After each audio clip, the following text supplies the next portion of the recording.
വൈകിക്കണമെന്ന് ആര് പറഞ്ഞു? അതിപ്പോ നീ ചെന്നങ്ങ് ചെയ്താൽ മതിയല്ലോ. അങ്ങനെയാണോ? പ്രകാശേട്ടന്റെ പേരിലുള്ള വഴിപാടല്ലേ? പ്രകാശേട്ടൻ വരാതെ എങ്ങനെയാ? എന്താ നാളെ മറ്റെന്തേലും പ്ലാൻ ഉണ്ടോ?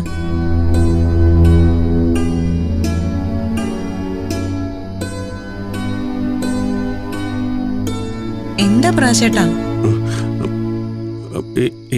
ഒന്നുമില്ല. പ്ലീസ് പ്രകാശേട്ടാ, നാളെ ഒരു ദിവസം പ്രകാശേട്ടൻ എന്റെ കൂടെ അമ്പലത്തിൽ വന്നേ പറ്റൂ. പോവാം.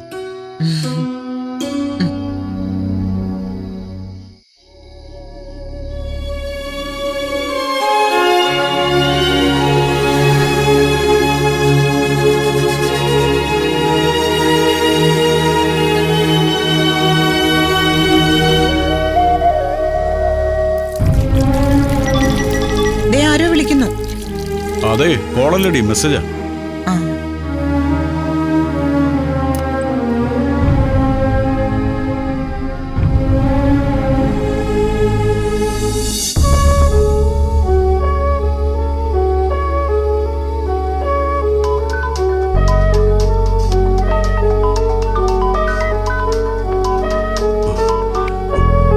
ഹലോ റുബി, എന്താ? വെറുതെ ഫീലിംഗ് വെരി ലോൺലി. അപ്പോ ശബ്ദം ഒന്ന് കേൾക്കണമെന്ന് തോന്നി, അത്രേ ഉള്ളൂ. അതെ, ഇവിടെ എല്ലാവരും ഉറങ്ങാറായി. നമുക്ക് നാളെ സംസാരിക്കാം. Good night. ആരാ പ്രകാശേട്ടാ? അത് പിന്നെ ഓഫീസിൽ ഓരോ ഈ നട്ടപ്പാതിരായിരിക്കും. അതെ, ഒരു അത്യാവശ്യ കാര്യമായിരുന്നു. അല്ല, നാളെ ഏതമ്പലത്തിൽ പോകുന്ന കാര്യം പറഞ്ഞു? നമ്മുടെ ശിവക്ഷേത്രത്തില്. പക്ഷെ രാവിലെ തന്നെ പോണേ. എന്നാ ശരി, കിടക്കാം. ലൈറ്റ് ഓഫ് ചെയ്തോ.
എത്രയുണ്ട്? 50.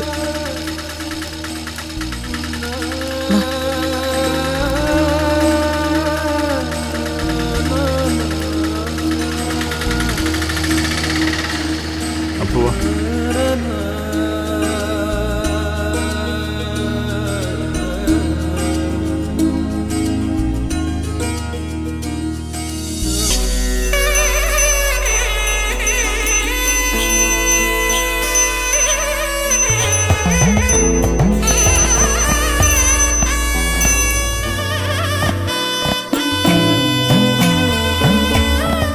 എല്ലാവരും ഉണ്ടല്ലോ.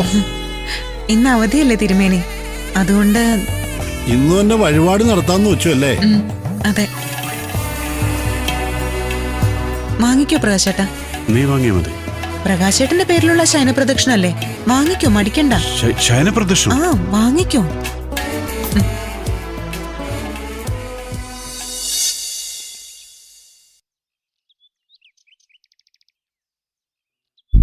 അച്ഛനെ കിട്ടിയ ജോലിയേക്കാളും വലിയ പണിയായി പോയത്. വെറുതെ അല്ല, ഇന്ന് എന്നെയും കൂടെ കെട്ടിയെടുത്താലേ അമ്പലത്തിലേക്ക് വരുമെന്നുള്ള നിർബന്ധം പിടിച്ചത്. പ്രകാശേട്ടാ, അതെ. എടി, നീ ആരോട് ചോദിച്ചിട്ടാ ഇങ്ങനൊക്കെ തീരുമാനിച്ചതേ? ഒന്ന് പതുക്കെ പറയൂ പ്രകാശേട്ടാ. ഒരു നേർച്ച നേരുന്ന ആരോടെങ്കിലും ചോദിച്ചിട്ടോ ആലോചിച്ചിട്ടോ ആണോ? മനസ്സിൽ ഭഗവാൻ തോന്നിപ്പിച്ചത് ഞാൻ അങ്ങ് നേർന്നു. ഒരു സാമാന്യ മര്യാദയെങ്കിലും വേണ്ടേ? എന്തൊരു കഷ്ടം ഇത്. എടി, ഇങ്ങോട്ട് വരുമ്പോ പോലും നീ എന്നോട് ഒരു വാക്ക് പറഞ്ഞില്ലല്ലോ. നേർച്ചയുണ്ടെന്നുള്ള കാര്യം ഞാൻ പറഞ്ഞതല്ലേ പ്രകാശേട്ടനോട്? എന്റെ സുജയ, നീ ശ്രീകോവില് മുമ്പിൽ പോയി ഒരു പുഷ്പാഞ്ജലി എന്ന് പറയുന്ന പോലെ അല്ലേ ഇത്? ഈ അമ്പലത്തിന് ചുറ്റും കിടന്ന് ഉരുളാണ്ട് ഞാനാ. എന്നാര് പറഞ്ഞു? പ്രകാശേട്ടന് ജോലി കിട്ടാൻ വേണ്ടി ഞാൻ നേർന്ന നേർച്ചയാ. പ്രകാശേട്ടന് വേണ്ടി ഞാൻ ശയനപ്രദക്ഷിണം നടത്തിക്കോളാന്നാ ഞാൻ നേർന്നത്. വാവ്.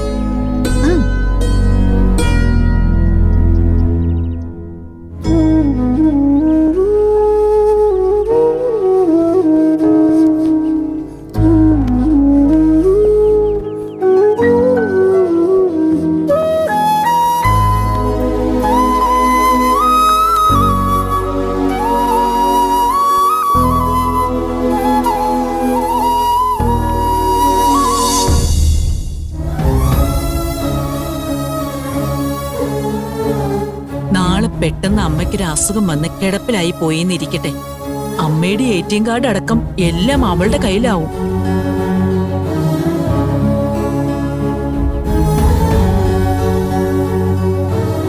അമ്മേ,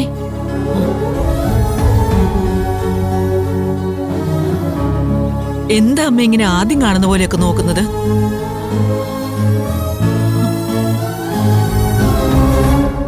നിന്റെ ഈ രൂപം ഞാൻ ആദ്യം തന്നെയാ കാണുന്നത് പ്രസീതെ. ഇതമ്മ കണ്ടിട്ടില്ലേ? വാങ്ങിയിട്ട് കുറച്ച് നാളായതാ. ഇവിടെ അടുത്ത് ഒരു കുടുംബശ്രീ മേളം നടന്നിരുന്നു. അന്ന് അവിടുന്ന് വാങ്ങിയ സാരിയാ. ഇത് കുടിക്കമ്മേ. എന്തോന്നാ ഇത്? പാഷൻ ഫ്രൂട്ട് ജ്യൂസ് അടിച്ചതാ. എനിക്ക് വേണ്ട. നീ ഇത് ചന്ദ്രനോ പിള്ളേർക്കോ മറ്റോ കൊടുത്തേക്ക്. ചന്ദ്രേട്ടന് പൊതുവെ പാഷൻ ഫ്രൂട്ട് കട്ട് ചെയ്ത് കഴിക്കുന്നതാ ഇഷ്ടം. ജ്യൂസ് അടിക്കുന്നതിന് വലിയ താല്പര്യമില്ല. പിന്നെ പിള്ളേർക്കാണെങ്കിൽ പാഷൻ ഫ്രൂട്ട് വേണ്ടേ വേണ്ട, പുളിപ്പാണെന്ന് പറയും. അമ്മ ഇത് കുടിക്ക്. എന്തോന്ന് അമ്മയെ ചിന്തിച്ചു കൂട്ടുന്നത്? എന്താ അമ്മേ? ചന്ദ്രേട്ടനായിട്ട് വീണ്ടും ഉടയ്ക്കോ? ഹേയ്, ബാക്കി പലരെയും വെച്ച് നോക്കുമ്പോ ചന്ദ്രനൊക്കെ എത്ര പാവാ. അതെന്താ അമ്മ അങ്ങനെ പറഞ്ഞത്? അല്ല, പലരും നമ്മൾ കരുതുന്ന പോലെയൊന്നുമല്ല. ഓരോരോ ആളുകൾക്ക് വരുന്ന മാറ്റമേ, അത് അടുത്തറിയുമ്പോ ഞെട്ടിപ്പോവും. എനിക്കറിയാം അമ്മ എന്താ പറഞ്ഞു വരുന്നതെന്ന്. പ്രകാശന്റെ സുജാതയുടെയും കാര്യല്ലേ? അവരമ്മയോട് ചെയ്തു തോർക്കുമ്പോ എനിക്കും നല്ല സങ്കടമുണ്ട് അമ്മേ. അമ്മയെ നോക്കാനല്ലേ അവനാ വീടും പറമ്പൊക്കെ എഴുതി കൊടുത്തത്.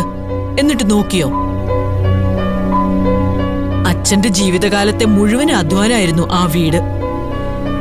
അതാ ബാങ്കുകാർ കൊണ്ടുപോവുകയും ചെയ്തു. എന്നിട്ടിപ്പോ അവനും ഭാര്യയും വലിയ ഉദ്യോഗസ്ഥരായി. എന്നിട്ടെങ്കിലും അമ്മയെ വൃത്തിയായിട്ട് നോക്കണമെന്ന് അവർക്കുണ്ടോ? ഇല്ലല്ലോ.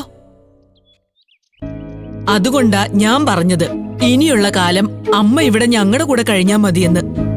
എന്റെ അമ്മയെ ഞാൻ പൊന്നുപോലെ നോക്കൂലേ? ഉവ്വ്, അതെനിക്ക് മനസ്സിലായല്ലോ. നീ എന്നെ നന്നായിട്ട് നോക്കും. അമ്മ ഇത് കുടിച്ചില്ലല്ലോ. മധുരം മതിയൊന്ന് നോക്കിയമ്മേ. മതിയാവും. പുളിപ്പറിയാതിരിക്കാൻ നീ പഞ്ചസാര ഇച്ചിരി കൂടുതൽ ഇട്ടിട്ടുണ്ടാവുമെന്ന് എനിക്കറിയാം.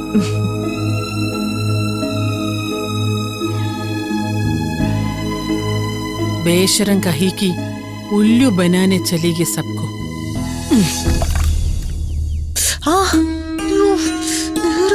കൈ വലിക്കാതമ്മേ. ഇവിടെ മാത്രം ഇത്തിരി തൊലി കൂടുതൽ പോയിട്ടുണ്ട്, അതാ നീറുന്നേ. അമ്മയ്ക്ക് സിമ്പിളായിട്ട് വല്ല നെയ്വിളക്കോ പുഷ്പാഞ്ജലിയോ മറ്റും നേർന്നാ പോരായിരുന്നോ? എന്തിനാ ഇത്ര കട്ടയ്ക്ക് കയറി ശയന പ്രദർശനത്തിൽ പിടിക്കാൻ പോയത്? ശയന പ്രദർശനമല്ല, ശയന പ്രദക്ഷിണം. ആ, എന്തായാലും വേണ്ടായിരുന്നു. അതേ ഞാൻ ഉദ്ദേശിച്ചുള്ളൂ. ഒന്ന് നാ വെച്ച് മിണ്ടാതിരിക്കോ? ചെയ്ത നേർച്ചയുടെ ഫലം ഈ ചെറുക്കം പറഞ്ഞില്ലാതാക്കും. ആഹാ, എല്ലാരും എത്തിയോ? രാവിലെ എവിടെയായിരുന്നു? രാവിലെ ഞങ്ങൾ അമ്പലത്തിൽ പോയതാ ആന്റി. ഏത് അമ്പലത്തിലാ സുജയ്? ശിവന്റെ അമ്പലത്തില്.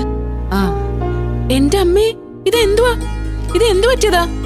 മൊത്തം പെയിന്റ് പോയേക്കാണല്ലോ. എനിക്കൊരു വഴിപാടുണ്ടായിരുന്നു റൂബി, ഒരു ശയന പ്രദക്ഷിണം. എന്നാലും ഇതിത്തിരി കടുത്തുപോയി. ഞാൻ രാവിലെ വന്നിരുന്നു. വീട് പൂട്ടിക്കിടക്കുന്ന കണ്ടപ്പോ ഫോണിൽ വിളിച്ചു നോക്കി. ആരുടെ ഫോണിലും കിട്ടുന്നില്ല. എന്താ പറ്റിയെന്നറിയാതെ ഞാൻ ആകെ പേടിച്ചുപോയി.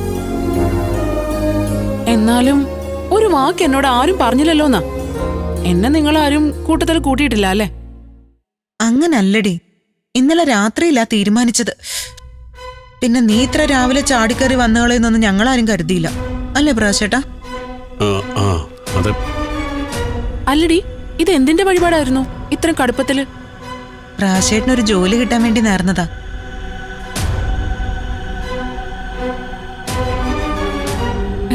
കണ്ടോ, ഇത്ര സ്നേഹമുള്ള ഒരു ഭാര്യയെ കിട്ടാൻ തപസ്സിരിക്കണം പ്രകാശേട്ടാ. അങ്ങനെ പറഞ്ഞു കൊടുക്ക് റൂബി. ഞാൻ പറഞ്ഞ കാര്യം തിരിച്ചും വായിക്കാട്ടോ. അതെന്താ? പ്രകാശേട്ടനെ പോലെ ഒരു ഭർത്താവിനെ കിട്ടിയ ചിലപ്പോ ഏത് പെണ്ണും ഇതുപോലൊക്കെ ചെയ്തു എന്ന് വരും. അങ്ങനെയുണ്ടൊരു കാര്യം. സത്യല്ലേ ഞാൻ പറഞ്ഞത്? അല്ല റൂബി ഇരിക്ക്, ഞാനേ എന്റെ മെയിലൊക്കെ ഒന്ന് ചെക്ക് ചെയ്യട്ടെ. ഇന്ന് അവധിയാന്ന് പറഞ്ഞിട്ട് കാര്യമൊന്നുമില്ല. ഇതെല്ലാം അടുക്കിയെടുത്ത് ഇരുന്ന പോലെ കൊണ്ടുപോയി വെക്ക്.